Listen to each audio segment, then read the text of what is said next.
Welcome to Conversations. I'm Muqtadar Khan, your host, and today I'm going to talk to you about there seems to be a lot of noise in the media, a lot of chatter on social media about a particular phone call that Donald Trump has made to Netanyahu, in which he has accused Netanyahu of being of ingratitude towards the United States, and he has essentially said, "You are effing crazy, and this is the reason why everybody hates you and hates Israel." And basically, he just blew off steam against Netanyahu on a phone call, and then essentially ordered Netanyahu to stop the forthcoming invasion of Beirut. Israel was planning to attack Beirut. Israel is on a daily mission to kill as many civilians, as many women, and as many children as possible all over the region. It has been killing people in West Bank, killing people in Gaza, killing people in Lebanon with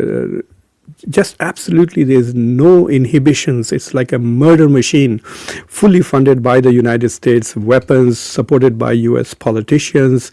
International law does not exist where Israel is concerned, supported by Arab countries who are so afraid of Iran that they are willing to submit themselves to Israeli domination and perpetual Israeli violence in the region. That is what the Arabs have surrendered to, perpetual Israeli violence against Arabs.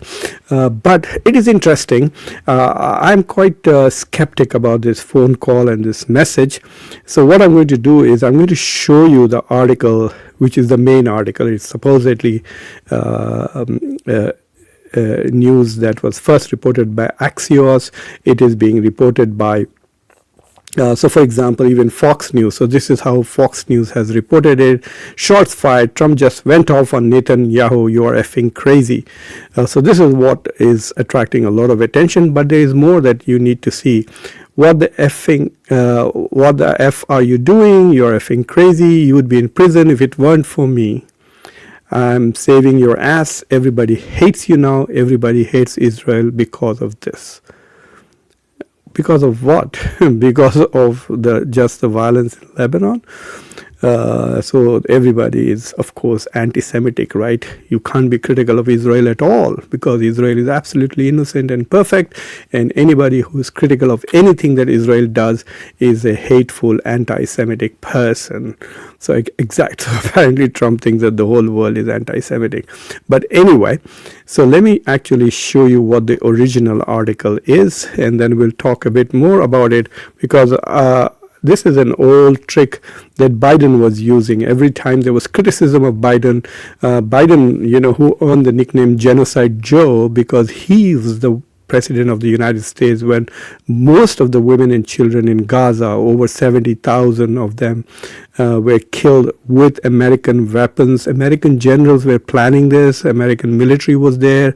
Joe Biden went and hugged Netanyahu. He kept saying, I have ironclad commitment to Israel, ironclad support to Israel, even while Israel was committing a genocide in Gaza and so on. When he began to see that, oh my God, I can't believe this.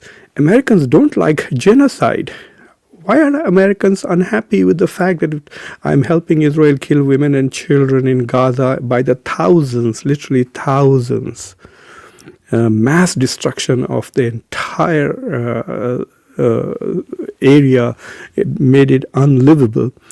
So Biden was surprised that this was happening. So occasionally his team would release things to the press saying, Biden was so upset with Netanyahu that he shut the phone down. My God, what a response to genocide. He just banged the phone down. And then apparently Biden would refer to Netanyahu in private conversations inside the White House as, oh, he's an asshole or something like that.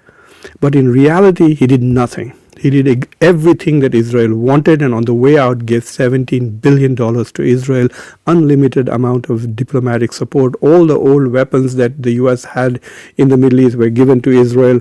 And they saw, Biden and his team saw what Israel was doing for 14 months, and they continued to give him Israel weapons, continued to protect it, continued to deny the genocide. These are all, the Biden administration is a genocide denier. And he pulled the same trick. So at this moment in crisis, Donald Trump leaking to the press that Trump was screaming at Netanyahu. I don't know what to say. I'm not fully convinced of this. But let me also tell you something which is kind of interesting is what is Trump trying to do? Why is he screaming at this? Because he's under deep pressure from the Iranians. Trump promised to finish this war in 4 to 6 weeks. We are now in the 13th or the 14th week. And there is no unconditional surrender in sight. There is no regime change. Look, what were the goals? That Iran will surrender, there will be a regime change, we will take a clown from Washington and make him king of Iran, and the first thing he will do is recognize Israel, then spend the rest of his life doing whatever Israel wanted. Basically, the rulers of Iran would forget what is Iran's national interest, like American politicians, and will only pursue those things that are in Israeli interest. That was the whole goal, right, with regime change and destroying Iran's nuclear capabilities, destroying Iran's ballistic missile capabilities. He has achieved none of that. Just 2 days ago, or less than 2 days ago, Iran shot down a $4 million US drone. Yes, the US continues to bomb Iran, but it seems to be quite resilient. So Iran has shot down a drone just 2 days ago, attacked Kuwait, hit US bases in Kuwait, and that has got Donald Trump worried, kept the Strait of Hormuz closed, and again today the price of oil has gone up. So basically, Iran has pressure points. Trump is trying to pretend that he's not bothered by the fact that inflation has reached 3.8%. It was 2.2 or 2.4 at the beginning of the year, and now it's at 3.8%. All Americans, except the billionaire class, are feeling the pinch as to how things have become expensive. This is the driving season. The price of gas is up. The price of everything is up. So Americans who are already suffering from an affordability crisis before this war started, have found that Donald Trump has only achieved one thing, which has enhanced the affordability crisis or made it worse. So Donald Trump is under pressure to finish this off, and the Iranians seem not to care. The Iranians have a point. This is what the Iranians have to say. Let me share it with you. What the Iranians are saying, this is an NPR article, and the Iranians have said that, referring to Israel, the news agency said that this is Tasnim, which is a kind of a proxy for the Iranian government, who talk far less than Donald Trump does, said that given the commitment of the Zionist regime's crimes in Lebanon, and considering that Lebanon was one of the preconditions for the ceasefire, and that this ceasefire has now been violated on all fronts, including Lebanon, the Iranian negotiating team is stopping talks and exchange of text through a mediator. So basically they have suspended the Pakistanis. The Pakistanis don't have a job at the moment. They are not mediating, and they have just stopped the talks. They are saying that you have violated, and this is a very serious violation. There is violation of two ceasefire. Israel violates every ceasefire. Israel has killed hundreds of people in Gaza since the ceasefire. Israel has killed God knows how many, 700 people in Lebanon after the negotiations of the ceasefire began. And it's violating the ceasefire with Iran by attacking Lebanon, occupying territory in Lebanon. It was planning to bombard and destroy Beirut all over again. And so the Iranians came to the rescue of Lebanon and Beirut by simply saying, okay, we're going to stop talking. You want to fight? Come fight. I'm listening to Indian generals talk about it. I'm listening to lots of other people outside the United States, except for these dumbos in our country. I'm so sorry to say. Everybody else thinks that the US has been defeated by Iran because none of our goals have been achieved. Iran is standing there. In fact, IRGC is much more in command now than it ever was. The people that the US wanted to replace are the very people who are much stronger today than they were 3 months ago. Anyway, this is what Donald Trump says about the phone call. I had a very productive call with Prime Minister Netanyahu of Israel, and there will be no troops going to Beirut. So this is the first achievement. This credit should go to the Iranians who stood up to Trump and ended the negotiations. Otherwise, he would have let them kill. The American politicians are very good at letting Israel kill people all over the world. They will watch it, and then they will send money, and then they'll send weapons. If you remember, just 3 or 4 weeks ago, the U.S. did the biggest transfer of weapons to Israel in 24 hours, over 6,000 tons of weapons. We talk about humanity, we talk about human rights, we talk about dignity, and yet we are actively participating in an ongoing genocide. It's not just genocide, it's also ethnic cleansing that is taking place. Anyway, so let me go to the original article. This is what Trump says. Anyway, likewise, though I have highly placed representatives had a very good call with Hezbollah. So much for not negotiating with terrorists. They're negotiating with Hezbollah directly, and they agreed that all shooting will stop, that Israel will not attack them and they will not attack Israel. Okay, so he has negotiated another ceasefire between Hezbollah and Israel. That is C. I guarantee you Israel will be the first to break this, as always. So this is what Axios reports. Okay, I need to go to the place, where is it, and read it to you. So this is the title of the article. You're effing crazy. Trump fumes at Netanyahu in a call on Lebanon. President Trump lashed out at its Israeli Prime Minister Netanyahu over Israel's escalation in Lebanon in an expletive-laden call on Monday. 2 U.S. officials and a third source briefed on the call told Axios. This is very similar to the leaks that Biden administration was doing as to how Biden was so upset and fuming at Netanyahu, but they were all lies. They let him continue. Not once did the U.S. take any action to prevent. At least Trump is shouting at Netanyahu. Biden didn't even do that. All the U.S. has to do is stop sending weapons, and Israel will stop killing.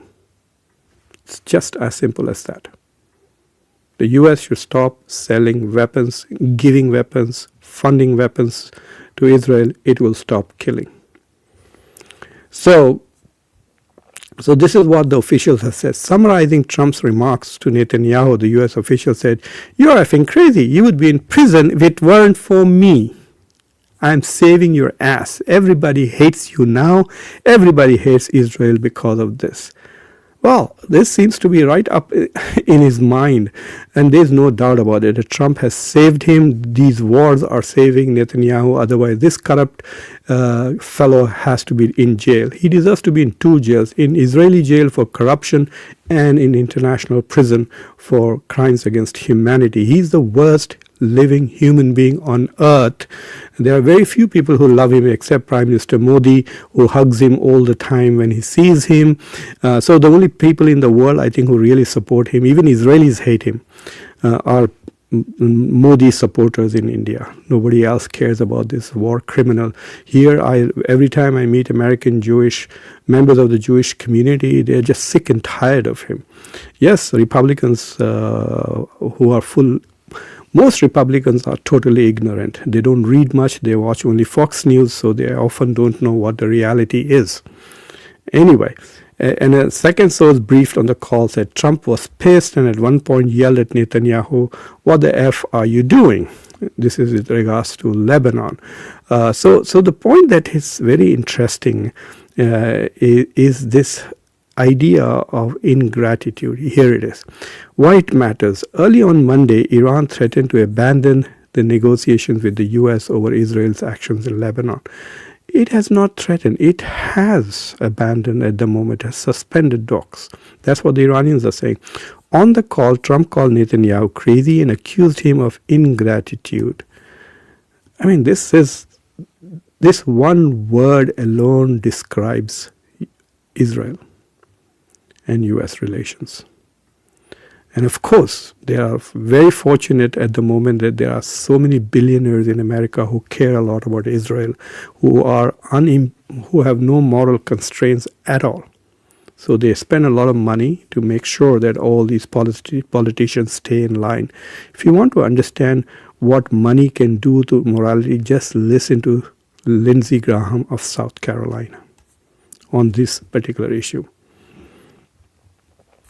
Two of the sources said Netanyahu claimed he had helped keep Netanyahu out of jail, a reference to his support during Netanyahu's corruption trial. You know, Trump has been putting pressure on the president of Israel to pardon this guy.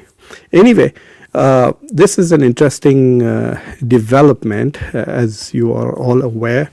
People are talking about it, but I don't think that is happening.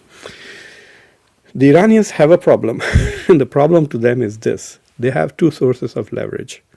One leverage is their control on the Strait of Hormuz, and the other leverage that they have is holding on to the enriched uranium, as well as to, continue to enrich the uranium and keep the threat of nuclear, whatever nightmare that the Israelis and the American pro-Israelis imagine, alive.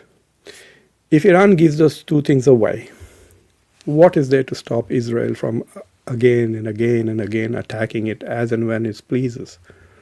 Iran without its nukes, Iran without its proxies, Iran without its missiles and drones. This is what the US is demanding, right?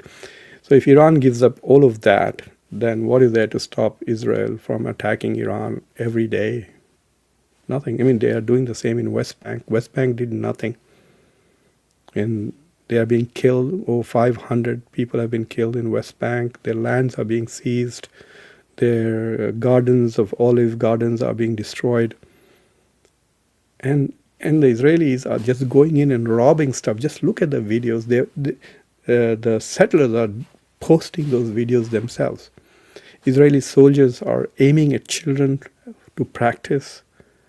It's like an evil entity that is going around killing people, robbing land, robbing assets from some of the most oppressed people on earth. These are people who have been living for 3 generations of oppressions thanks to the United States.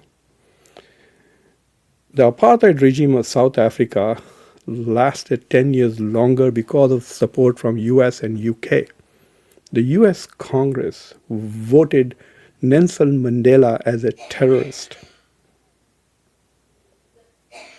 And we are seeing the repetition of the same history.